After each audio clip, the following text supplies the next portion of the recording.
শিশু রামিসা ধর্ষণ ও হত্যা মামলায় সোহেল রানা এবং স্বপ্নার ফাঁসির আদেশ। আসামিদের উপযুক্ত সাজা না হলে ব্যর্থ হবে আদালত, মন্তব্য বিচারকের। ভিকটিম রামিসা আক্তারের দেহে ধর্ষণের আলামত পেয়েছেন। আমরা প্রসিকিউশন পক্ষে রায়ে সন্তুষ্ট। যে অপরাধী প্রকৃত তার সাজা পেয়েছে, ন্যায় বিচার নিশ্চিত হয়েছে আমি মনে করি। রাজধানী সহ দেশের বিভিন্ন স্থানে ভূকম্পন অনুভূত। উৎপত্তিস্থল ছিল ভুটানের পুনাখায়। রিক্টার স্কেলে মাত্রা ছিল 5.6। সরকারের প্রথম বাজেট অধিবেশন শুরু। দেশে বিদ্যুৎ ঘাটতি বা লোডশেডিং নেই, দাবি মন্ত্রী। জ্বালানি সংক্রান্ত বিশেষ কমিটির রিপোর্ট উপস্থাপন। জনসংখ্যাকে জনসম্পদে রূপান্তর করা হবে। ক্যাম্পাস থেকে তরুণ উদ্যোক্তা তৈরিতে সিড ফান্ডিং এর ঘোষণা প্রধানমন্ত্রী। সরকার কলেজ এবং বিশ্ববিদ্যালয় ইনোভেটিভ বিজনেস আইডিয়া বাণিজ্যিকরণ করতে প্রতিযোগিতামূলক প্রক্রিয়ায় সিড ফান্ডিং বা ইনোভেশন গ্রান্ট প্রদানের সিদ্ধান্ত নিয়েছে।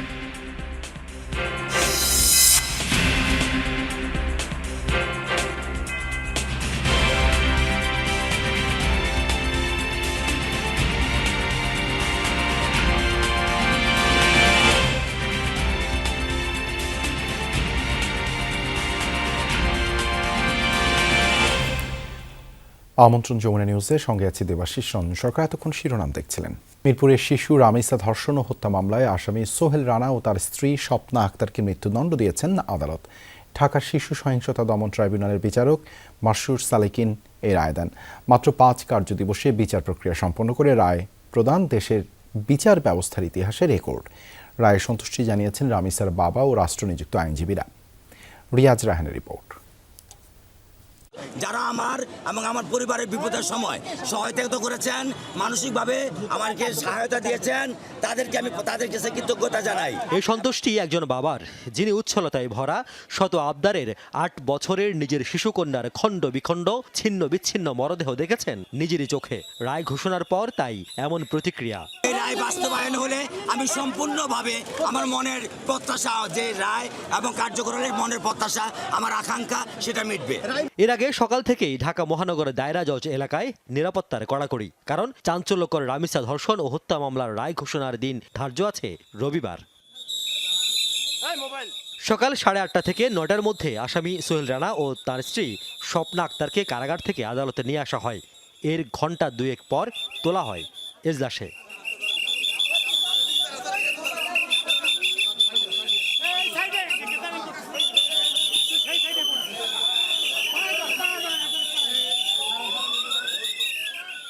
সকাল ঠিক 11টায় মামলার রায় পড়া শুরু করেন বিচারক। প্রায় 150 পৃষ্ঠার রায়ের সারসংক্ষেপে আসামিদের বিরুদ্ধে উপস্থাপিত অভিযোগের পুঙ্খানুপুঙ্খ বর্ণনা করেন আদালত। এ সময় প্রধান আসামি সোহেল রানার 164 ধারায় স্বীকারোক্তিমূলক জবানবন্দি, 16 জন সাক্ষীর সাক্ষ্য ও জেরার সারসংক্ষেপ তুলে ধরেন বিচারক, যেখানে উঠে আসে ধর্ষণের পর 8 বছরের একটি শিশু রামিসাকে নৃশংসভাবে হত্যার বর্ণনা, আর এই পুরো অপকর্ম ঢাকতে কিভাবে সহযোগিতা করে তার স্ত্রী স্বপ্না আক্তার। এছাড়াও এই ধরনের মামলার ক্ষেত্রে উচ্চ আদালতের বেশ কিছু নির্দেশনাও পড়ে শোনানো হয় জনাকীর্ণ আদালতে।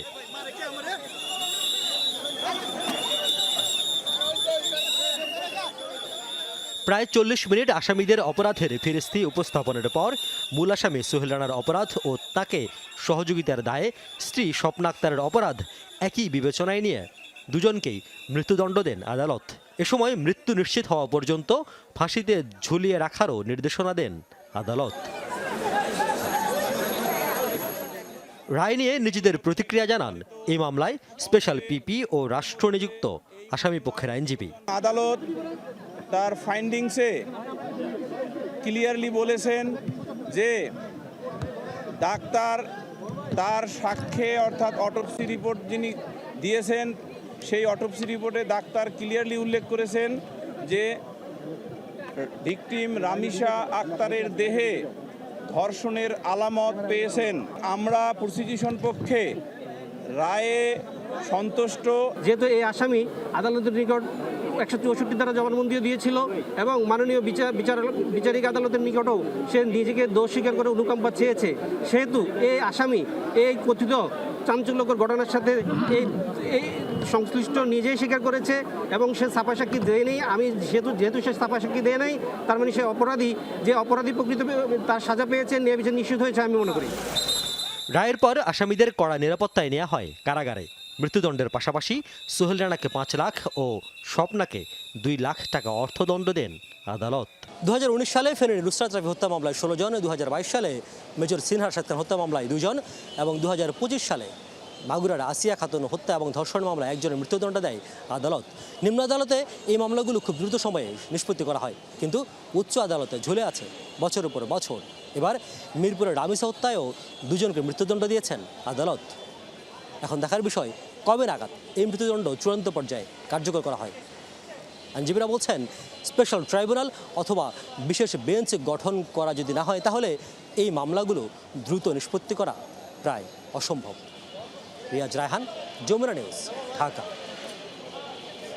মাত্র 5 কর্মদিবসে রামিসা হত্যার রায় হওয়ায় সন্তুষ্ট স্বরাষ্ট্র ও আইনমন্ত্রী। তারা বলেন আসামিদের মৃত্যুদণ্ড দেওয়ার মাধ্যমে ন্যায় বিচার প্রতিষ্ঠিত হয়েছে। আইনমন্ত্রী আশা করেন উচ্চ আদালতে দ্রুত শুনানি হলে 3 মাসের মধ্যে রামিসা হত্যার ফাঁসির রায় কার্যকর করা সম্ভব। অ্যাটর্নি জেনারেল জানিয়েছেন এজন্য হাইকোর্টের বিশেষ বেঞ্চ গঠন করেছেন প্রধান বিচারপতি। গ্রেপ্তার এবং তদন্তের কার্যক্রমের ইতিহাসে এটা একটা মাইল ফলক। এভাবেই আমরা ইনশাআল্লাহ জনপ্রত্যাশা অনুযায়ী দেশে আইনের শাসন প্রতিষ্ঠা করতে চাই।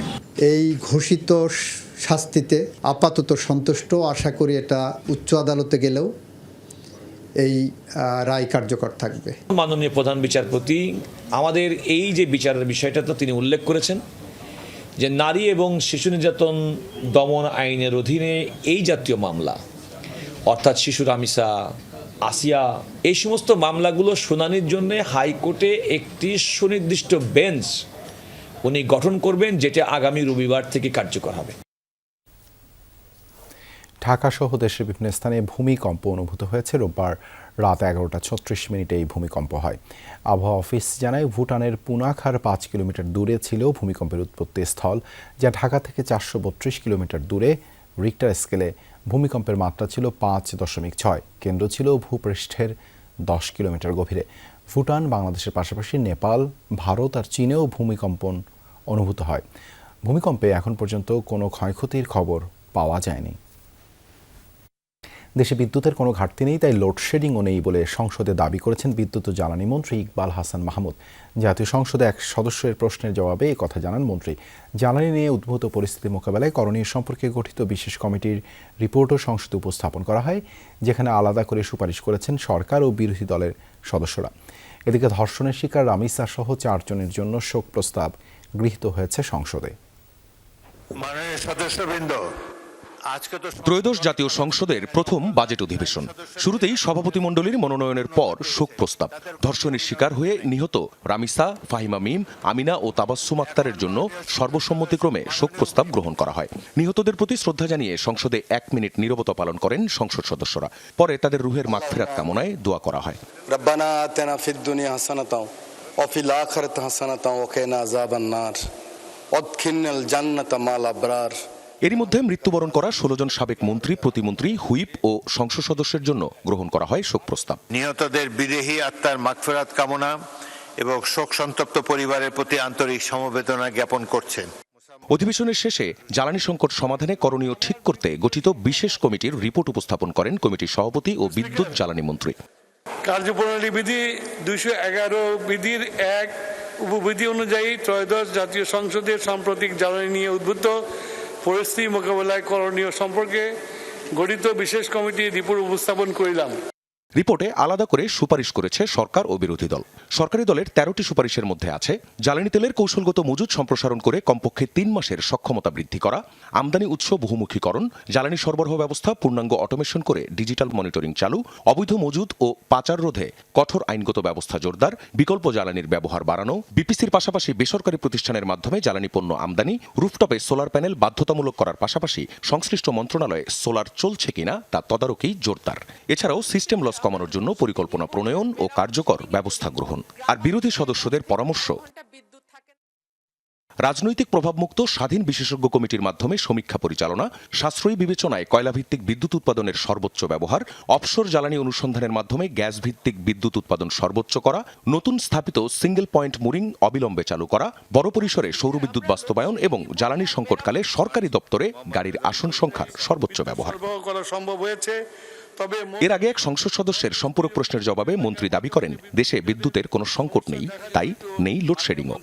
লোডশেডিং এর ডেফিনিশনটা একটু পরিবর্তন করতে হবে। লোডশেডিং সেটাই যেটা আমার বিদ্যুতের সরবরাহ না থাকলে লোডশেডিং হয়, আর যেটা ঝড় বৃষ্টি প্রাকৃতিক কারণে গাছ পড়ে দিয়ে যদি তার ছিঁড়ে যায় সেটা লোডশেডিং না।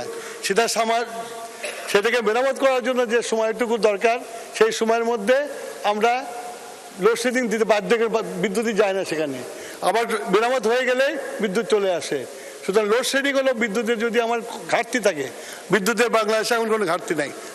কমিটির রিপোর্টে আরও বলা হয়, বর্তমান সংকট সফলভাবে মোকাবেলা করা সম্ভব হলেও দীর্ঘমেয়াদী জ্বালানি নিরাপত্তা নিশ্চিত করতে সমন্বিত জাতীয় পরিকল্পনা গ্রহণ জরুরি।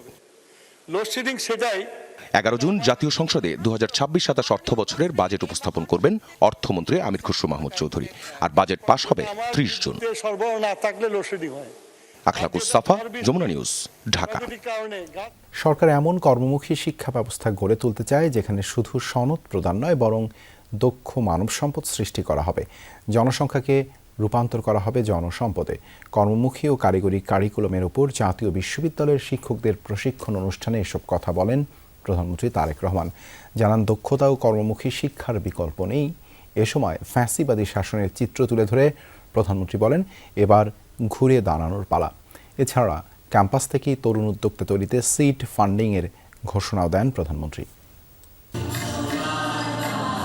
আনন্দময় ও কর্মমুখী শিক্ষা ব্যবস্থা প্রতিষ্ঠা করা বর্তমান সরকারের রাজনৈতিক প্রতিশ্রুতি, যার অংশ হিসেবে জাতীয় বিশ্ববিদ্যালয়ের শিক্ষকদের জন্য কর্মমুখী ও কারিগরি কারিকুলামের উপর এই প্রশিক্ষণের আয়োজন। এই প্রশিক্ষণের মাধ্যমে স্প্যানিশ, জাপানিজ সহ বেশ কিছু আন্তর্জাতিক ভাষা শেখার সুযোগ পাবেন শিক্ষার্থীরা।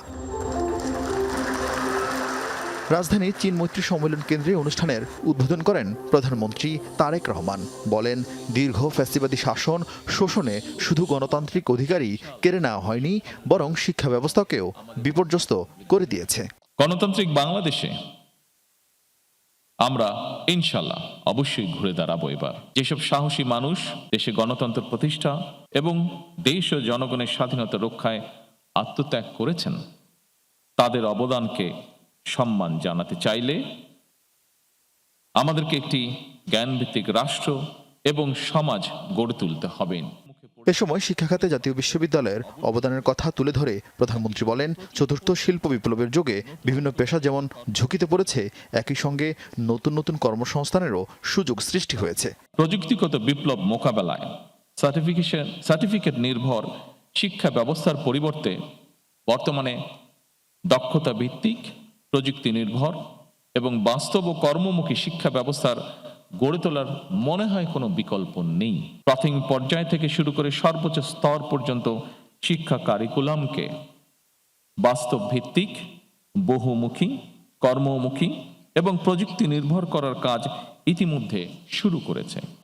শিক্ষার্থীদের জন্য ইন্টার্নশিপ ও ইন্ডাস্ট্রি একাডেমিয়া সহযোগিতা বাড়াতে সরকার কার্যকর পদক্ষেপ নেবে বলেও জানান প্রধানমন্ত্রী তারেক রহমান। এছাড়া তরুণ উদ্যোক্তা তৈরি করতে সরকারের বহুমুখী উদ্যোগের কথা জানান। শিক্ষার্থীদের পরামর্শ দেন তৃতীয় ভাষা শিক্ষার।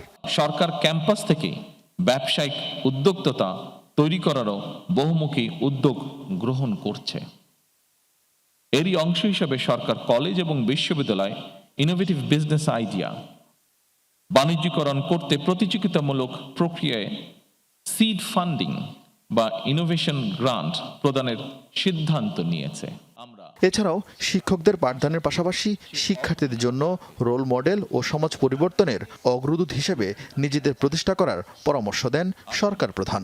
আমরা সবাই মিলে এমন একটি কর্মমুখী শিক্ষা ব্যবস্থা গড়ে তুলি যা কিনা শুধু সনদ প্রদান করবে না, বরং দেশে দক্ষ মানব সম্পদও সৃষ্টি করবে। এ সময় জাতীয় বিশ্ববিদ্যালয়ের পক্ষ থেকে প্রধানমন্ত্রীকে গাছের চারা উপহার দেওয়া হয়। আরিফিন শাকিল, যমুনা নিউজ, ঢাকা। সীমান্ত দিয়ে কোনোভাবেই পুশইন করতে দেয়া হবে না বলে জানিয়েছেন স্বরাষ্ট্রমন্ত্রী সালাউদ্দিন আহমদ। জানান, বিজিবির সতর্ক অবস্থানের পাশাপাশি পুশইন ঠেকাতে কূটনৈতিক চ্যানেলেও আলোচনা চলছে। আইনশৃঙ্খলা পরিস্থিতি নিয়ন্ত্রণে বিশেষ অভিযান পরিচালনার কথা জানান মন্ত্রী। বলেন, আইনশৃঙ্খলা রক্ষায় মাদক সহ কিছু আইন পরিবর্তন করতে হবে। সমস্ত বিষয়ে আলোচনা হবে। আমরা ডিপ্লোম্যাটিক চ্যানেলে এগুলো আলাপ আলোচনা করে সমাধানের চেষ্টা করছি এবং আমাদের বর্ডার গার্ড তারা সতর্ক আছে। আমরা সমস্ত পুশইনের, অবৈধ পুশইনের চেষ্টাকে আমরা বাধা দেব ইনশাআল্লাহ। এ পর্যন্ত তাই হয়েছে। চলতি সংসদ অধিবেশনেই দেশের স্বার্থবিরোধী মার্কিন বাণিজ্য চুক্তি বাতিলের দাবি জানিয়েছে গণতান্ত্রিক অধিকার কমিটি। বিকেলে জাতীয় সংসদ ভবনের সামনে মানিক মিয়া এভিনিউয়ে এক সম্মিলিত গণপ্রতিবাদ কর্মসূচি থেকে এই দাবি তোলা হয়। বক্তারা অভিযোগ করেন, ত্রয়োদশ জাতীয় সংসদ নির্বাচনের মাত্র 3 দিন আগে অন্তর্বর্তী সরকার জনগণকে অন্ধকারে রেখে এই চুক্তি সই করে। এটিকে মার্কিন প্রশাসনের একটি আদেশপত্র আখ্যা দিয়ে আন্দোলনকারীরা বলেন, এই চুক্তির কারণে দেশের বাণিজ্যিক সার্বভৌমত্ব এবং তথ্য ও জ্বালানি নিরাপত্তা মারাত্মক হুমকিতে পড়বে। একই সাথে কৃষি, ঔষধ, ডেইরি সহ দেশীয় শিল্প খাত বড় ধরনের ক্ষতির মুখে পড়বে বলে আশঙ্কা প্রকাশ করেন তারা। সমাবেশ থেকে চুক্তি অনুযায়ী 60 দিনের নোটিশ দিয়ে অবিলম্বে এটি বাতিলের জন্য সরকারের প্রতি আহ্বান জানানো হয়। পাশাপাশি জাতীয় স্বার্থ জলাঞ্জলি দিয়ে এই অসম চুক্তি স্বাক্ষরের সাথে জড়িতদের তদন্তের মাধ্যমে বিচারের মুখোমুখি করারও জোর দাবি জানান নাগরিক সমাজের প্রতিনিধিরা।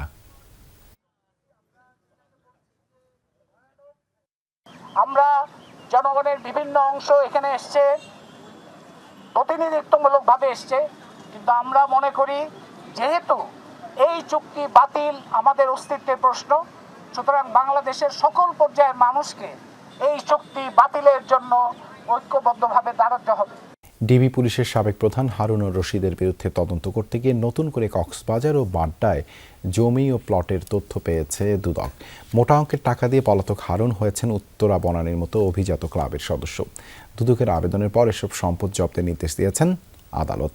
এদিকে ন্যাশনাল লাইফ ইন্স্যুরেন্সের সাবেক চেয়ারম্যান মোর্শেদ আলমের বিরুদ্ধে 470 কোটি টাকা আত্মসাতের অভিযোগে NAH স্পিনিং মিলের MD-কে তলব করেছে সংস্থাটি।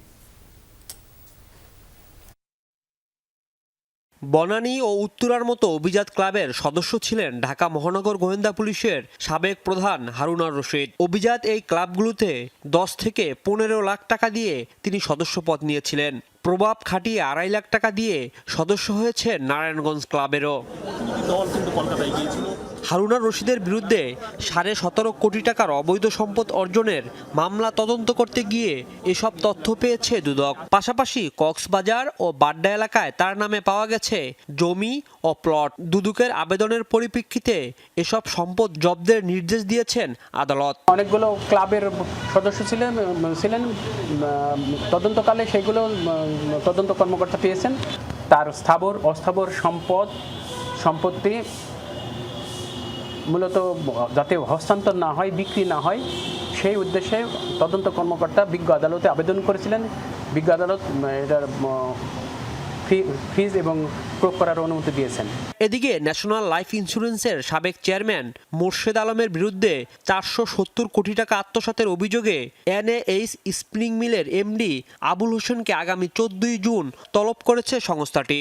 470 কোটি টাকা আত্মসাতের অভিযোগে এই অনুসন্ধানের অংশ হিসাবে MAH স্পিনিং মিল এর ব্যবস্থাপনা পরিচালককে আগামী 14/6 তারিখে তার বক্তব্য জানার জন্য মূলত অনুসন্ধানকারী কর্মকর্তা ডেকেছেন। এছাড়া দুদকের মামলার আসামি সাবেক IGP নূর মোহাম্মদের সম্পদ পরিমাপে গণপূর্ত অধিদপ্তরের সমন্বয় কমিটি গঠন করেছে। রাজীব আহমেদ, যমুনা নিউজ, ঢাকা। এই ছিল যমুনা নিউজে এতক্ষণ সাথে থাকার জন্য ধন্যবাদ সবাইকে।